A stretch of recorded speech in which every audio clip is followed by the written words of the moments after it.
people that...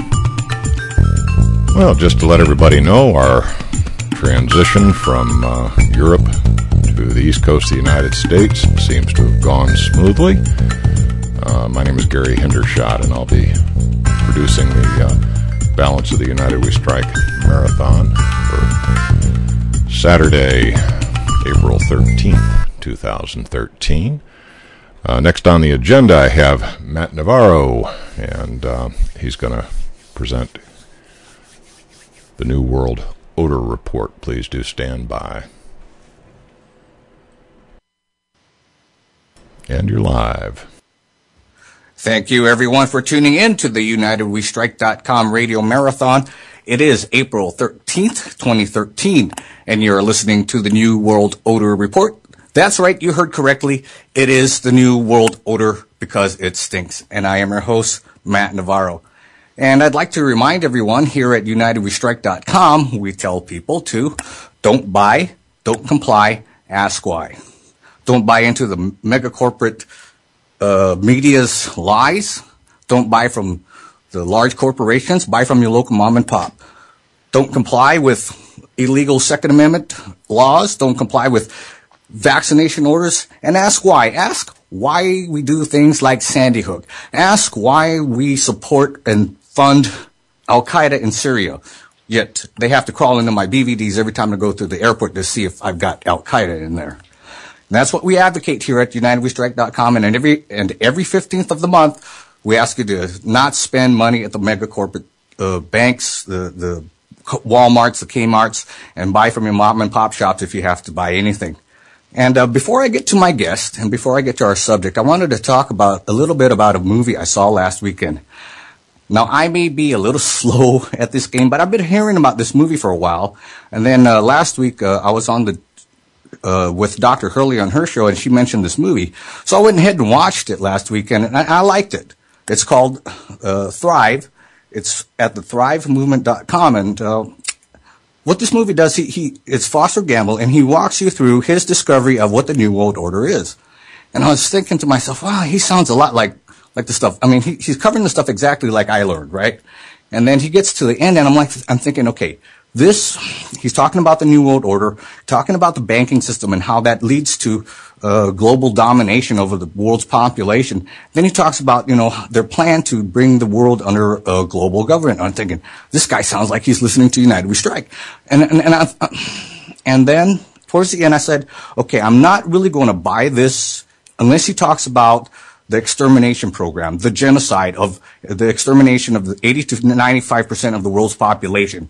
And then he mentioned it, and I thought, wow, this is great. This is a great movie. I can share this with people. So this, and his approach is really milquetoast. It's like listening to your really boring uncle, or maybe he's not that boring, but, a really calm uncle that could tell you a story, about his past, and is very gentle like that. So it's a real approachable movie for, audience members that might be a little turned off by the New World Order, but they have an inkling that something's wrong. You can share this movie with them. But the one thing I like about this, he talks about solutions. He talks about the same things we talk about here on UnitedWeStrike.com. He says, hey, look, we have to starve the beast that's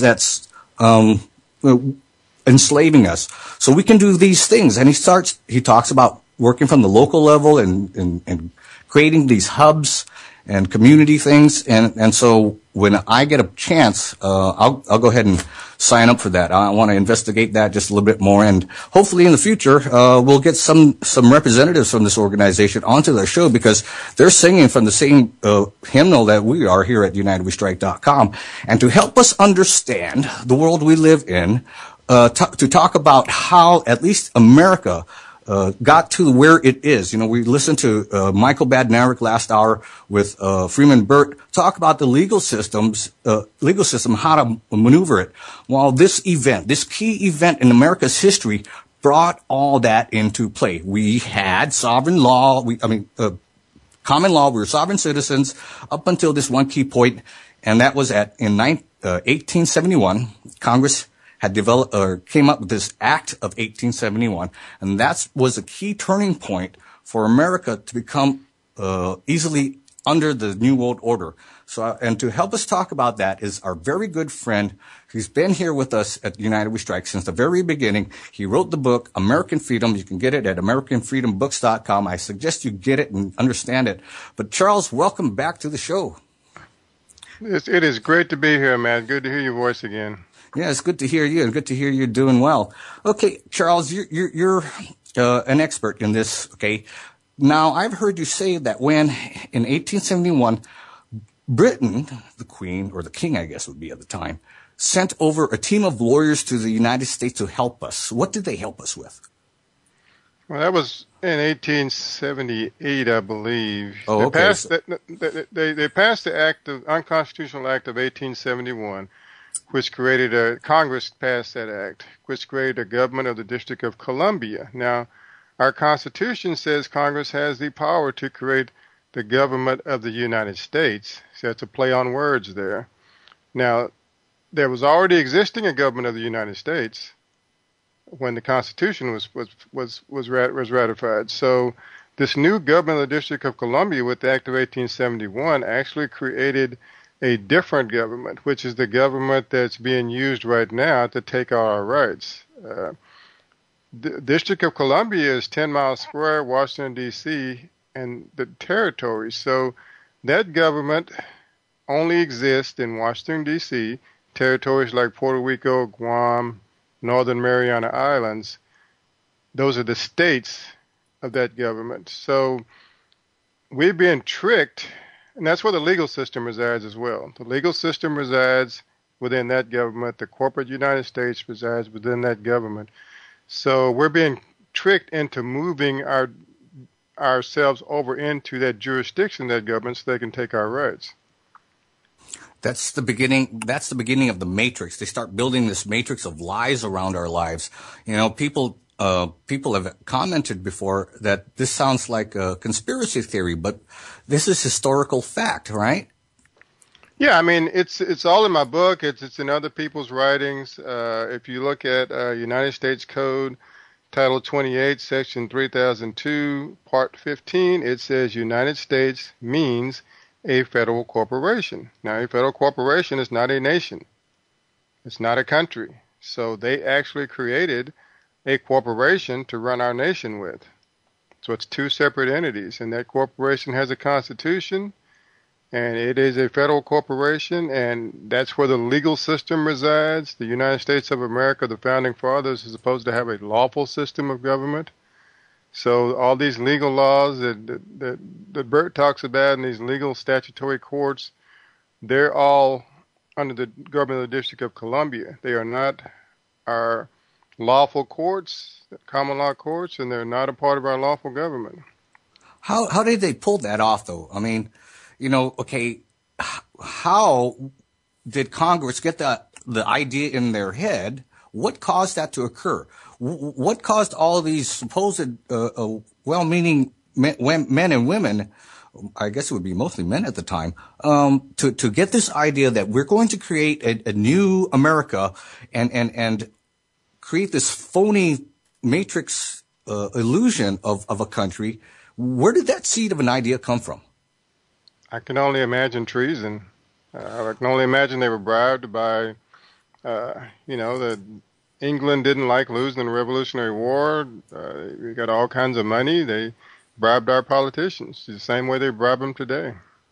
You know, that's the exact same answer. I would think England did not like losing the war. You're right.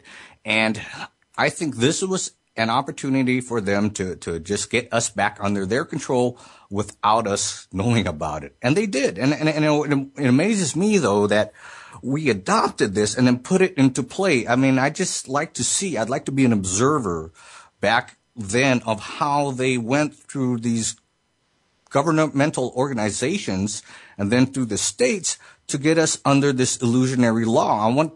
I guess our legal system wasn't developed, right? Well, I think 35 of the Founding Fathers were lawyers, and they didn't have to pass the bar, like lawyers today. So the bar is British Accredited Registry, which is, if you have that license, then you depend on your livelihood depends on the British Accredited Registry.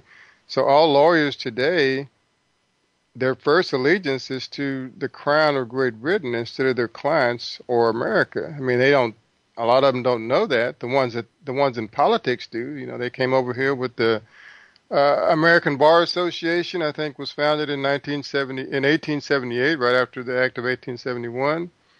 And that's how they took over our government and judicial system, with lawyers. And they're using a legal system that should be a lawful system. They changed common law to statutory law, and that's how we get our information, we think, from lawyers, and they give us the wrong information. So it's taken over 100 years, but, here we are. Right. And, that was the start of it. And I would suspect that the British had their hands in it at the time and still do. And I still think that we're controlled by Britain in large measure because of that one occurrence. So tell me, or tell our audience, about how that affects us at a personal level. We're talking about the capitalized names and all that. How does that affect the average person? Why is this important? What happened? Well, your name in all caps is called a legal fiction, and it's not real. It's your corporate name. If you look at any document from the government, you'll see your name in all capital letters. What that does, it implies an assumed debt guarantee without any offer of proof. So when you get your driver's license, your Social Security card, or whatever document from the government, and you sign it voluntarily. Of course, there's fraud involved there with the government, but you sign it, and to them, you have just moved yourself from the protection of the original Constitution in the United States of America under common law into the Constitution of the United States, which is their corporate territorial entity under statutory law. So now they own you based on this document that they fraudulently coerced you into signing. I mean, it's all just a big scam by government, but, we all clamor for our legal rights, right? And in legal rights, with the legal system, you can do anything.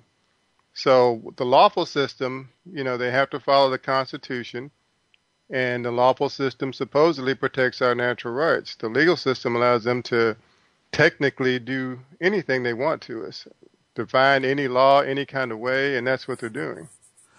Exactly, and that's why we have these convoluted court systems that Freeman Burt and Michael Badnarik, keep trying to teach us about.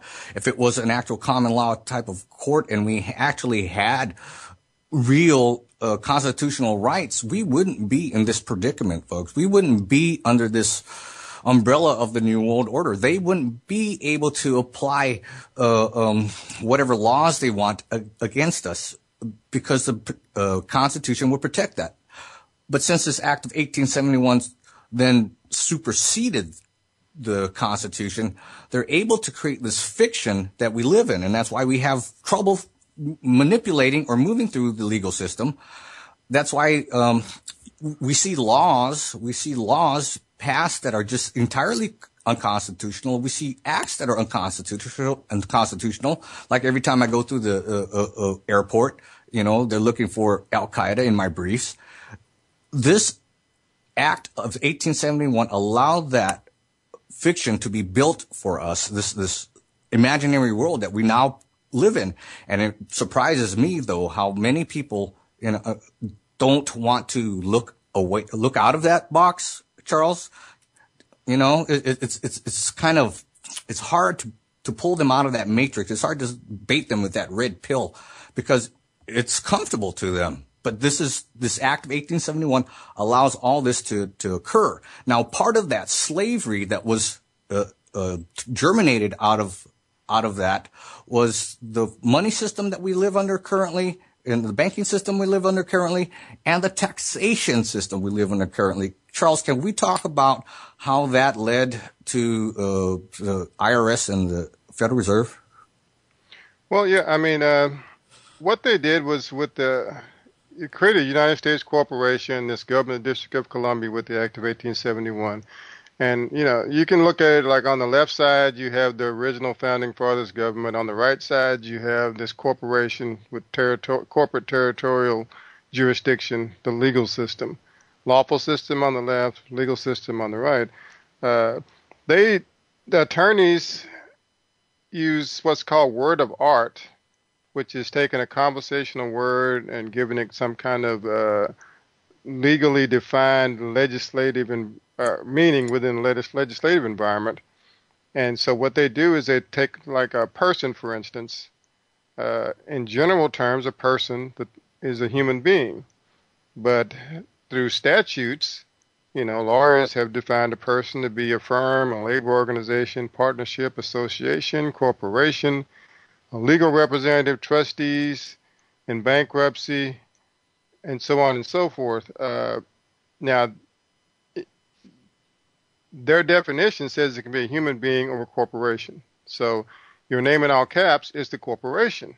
So you're not a human being anymore. So when you see an IRS code, persons and individuals have to do this, and persons and individuals have to do that, they're talking about corporations, corporate persons of their district, of the government of the District of Columbia. It really doesn't apply to American citizens under the original Constitution. The Constitution doesn't allow a direct tax on the head of American citizens. Now, the Constitution for the United States, the original Constitution, doesn't. But we allow them to use a legal system, and the legal system allows damn near anything, really. Anything. Okay. So April 15th coming up. Let's talk a little bit about the Federal Reserve System. We missed that part of the question. So you talked a little bit about how they can use the IRS with a corporate individual or corporate person to make you pay every April 15th. Let's talk about how the money system and the Federal Reserve System. What would you like to share with our audience about that one, Charles? Well, the Federal Reserve Bank is, first of all, it's not a part of the United States of America. It's a privately owned bank owned by wealthy individuals of the New World Order, international bankers, and Congress has committed treason once again to allow them to control our monetary system. The IRS is really just a collection agency for the Federal Reserve Bank.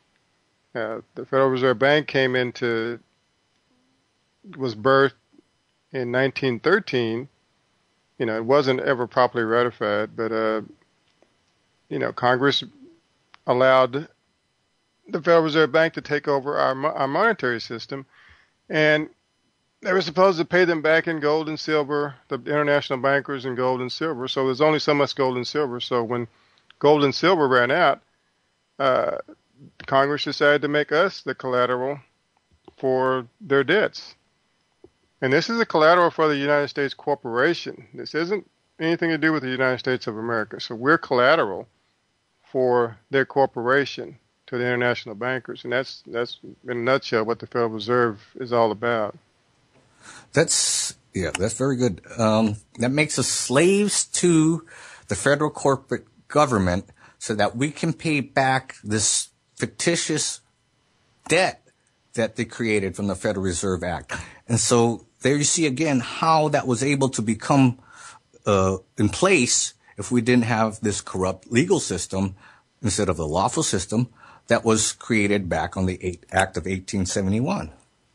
Correct. I mean, people talk about, I got to say, our listeners need to know that you don't have constitutional rights. The Constitution is a document for the government to follow. You have natural rights that were supposed to be protected by the Constitution. I mean, this whole issue of gun control is ludicrous to me, because if we knew our rights, it couldn't even happen. I mean, being armed and being able to protect yourself is a natural right. It's outside the Constitution. We had guns before the Constitution and Second Amendment was ever written in America.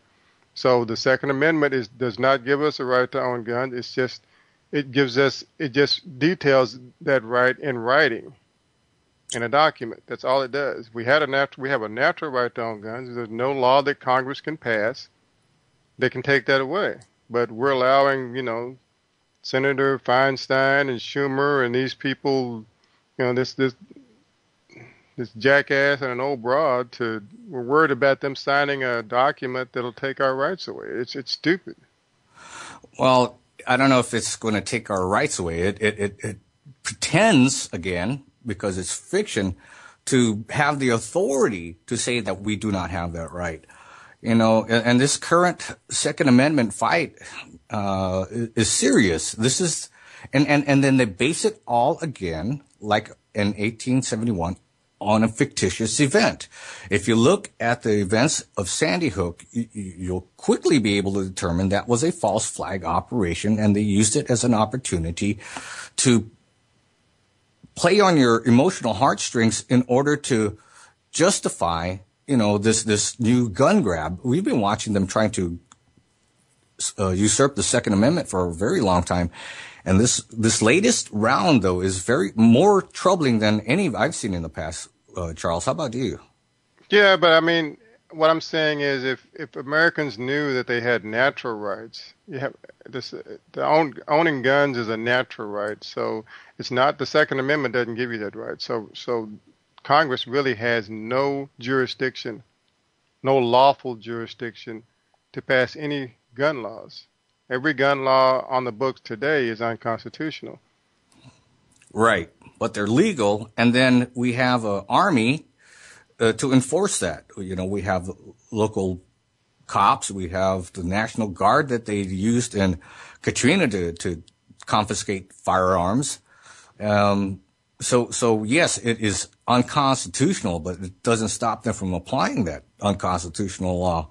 Well, they applied because we're ignorant of the truth, and so are the local cops. I mean, we need to educate ourselves. I mean, if everybody in America, the local police, our sheriffs knew that, we had a natural right to own guns, and Congress can't pass these laws, then they'd just be on Capitol Hill looking like idiots. Because right. whatever they said, we'd know it's not true. And, why are they wasting time doing this? Well, because we are idiots, Charles. That's why we have this program. We're not. We've been lied to since we were born. Everybody I don't know, thinks... man.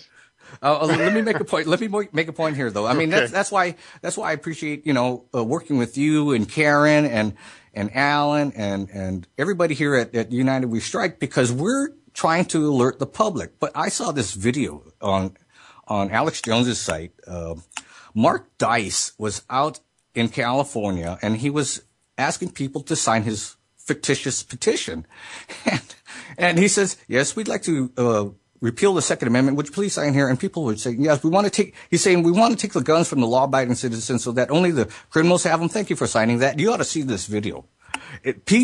Person after person would sign this saying, yeah, I'm with you. We want the white guys not to have guns. It's a crazy video, and I'm thinking, so we are a stupid society. We've been so dumbed down here in the United States, and this Act of 1871 is a key turning point in American history, but that's why here at United We Strike, I keep telling people, once you learn this information, then you're obligated to go share that with somebody, because, that's the right thing to do. That's a moral thing to do. So once you're empowered with knowledge, with how to stay healthy, or legal knowledge that you gain from the experts here on the show, share that with others. Plant a little seed so that hopefully they start to wake up, and then they can go plant seeds elsewhere. And that's how we win here with our program at United We Strike. And it seems like at the Thrive movement, which I talked about earlier, has that same Charles, mentality. I hate to butt in on you, but I can only give you about another minute, and I want to make sure you get your websites mentioned. Please do a little blatant self-promotion so folks know where to catch up with you if they want to find more about what you're talking about. Great. Thanks, Gary. Go ahead, Charles, real quick. Okay, well, I got this information. The first two chapters of my book are free at AmericanFreedomBooks.com. Right now, the ebook is on sale, and also the chapter on the Internal Revenue Service is on sale. So, we have to educate ourselves. and we have to pass on this information. And thank you, Charles. Thanks, Charles. I appreciate your time. I really do. Folks, check out Charles' book. Stay tuned for Michael Shaw here at the UnitedWeStrike.com Radio Marathon. Until next month, folks, death to the New World Odor.